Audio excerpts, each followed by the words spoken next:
Hah?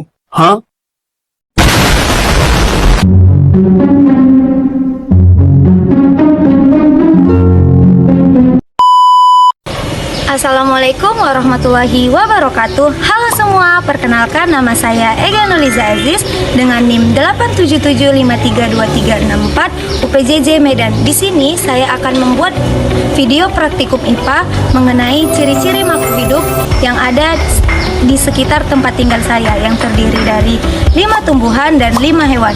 Yuk ikutin saya. Adapun alat dan bahan yang saya gunakan untuk praktikum kali ini yaitu penggaris, pulpen, dan tabel pengamatan.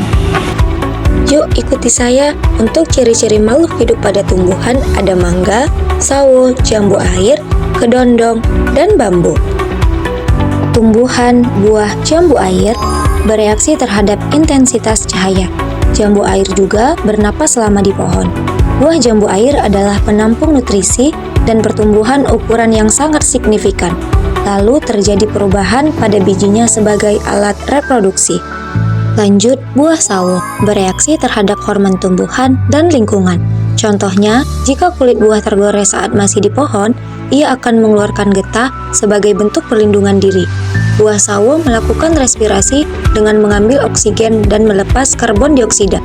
Dan saat ditangkai, buah sawo tetap mendapat nutrisi dan tumbuh menjadi besar seiring dengan pembelahan sel dan berkembang menuju matang. Lanjut, buah mangga bergerak secara pasif mengikuti pertumbuhan tangkainya. Ia bernapas meskipun sudah dipetik. Buah mangga mendapat nutrisi dan berkembang pada saat proses pematangan. Buah kedondong bereaksi pada cahaya matahari. Kulitnya akan berubah warna. Buah kedondong tetap bernapas selama di pohon.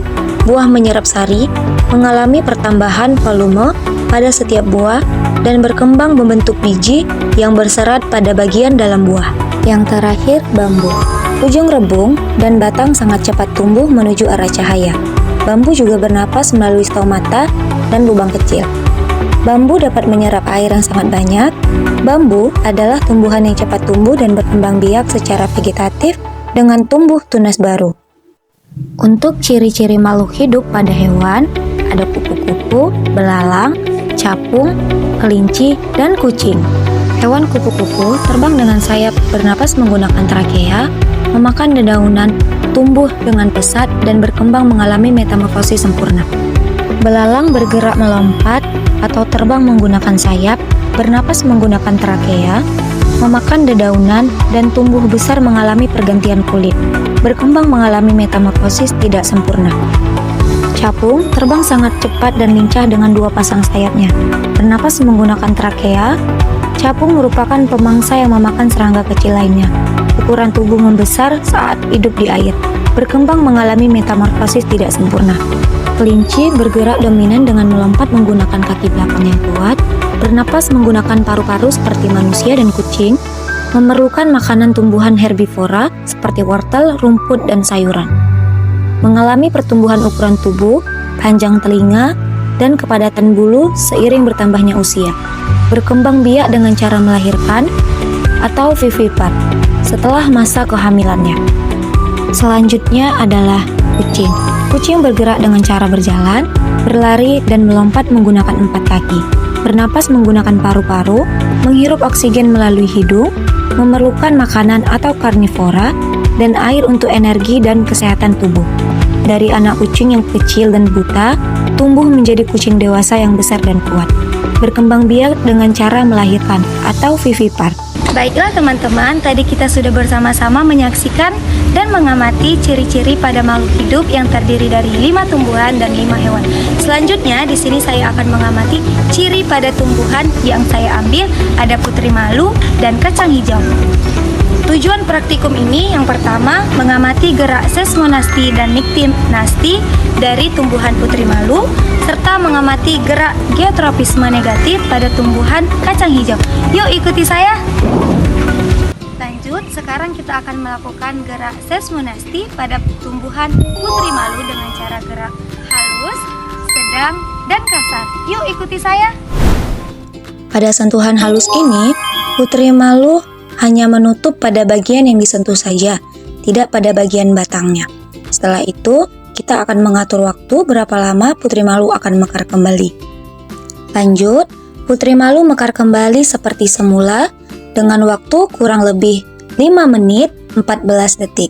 Setelah itu, kita akan mencatat di tabel pengamatan. Lanjut dengan sentuhan sedang. Pada reaksi ini, tidak hanya berhenti di anak daun yang disentuh, tetapi rangsangannya akan merambat ke anak daun di sekitarnya dan menutup secara bersamaan dengan kecepatan yang cukup sigap. Kita akan mengatur waktu lagi berapa lama Putri Malu akan mekar.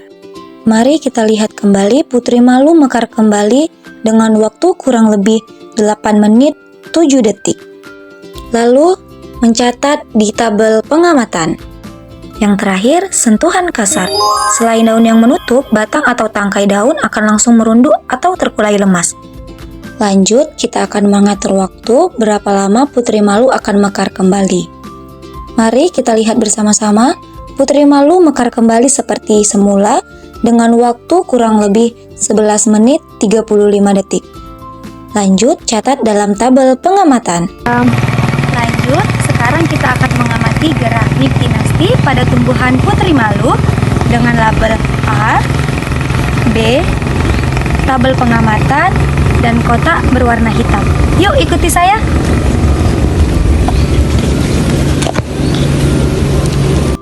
Tanaman A dan B sentuh secara bersamaan dengan getaran yang sama, lalu tanaman B ditutup menggunakan kotak berwarna hitam dan kita akan mengatur waktu selama 30 menit. Setelah 30 menit, tanaman A dan B, pada tanaman A, daun sudah terbuka kembali secara sempurna, sedangkan tanaman B, daun tetap menutup rapat. Dikarenakan tanaman A, lingkungannya tetap terang setelah pengaruh sentuhan hilang. Sedangkan tanaman B menganggap waktu sudah malam sehingga daun tetap mengatup untuk melindungi diri dan mengurangi penguapan.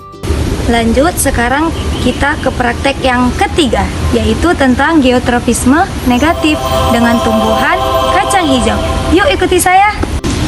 Sekarang kita membutuhkan tisu, botol nanti akan diberi label A dan label B, kacang hijau yang sudah direndam.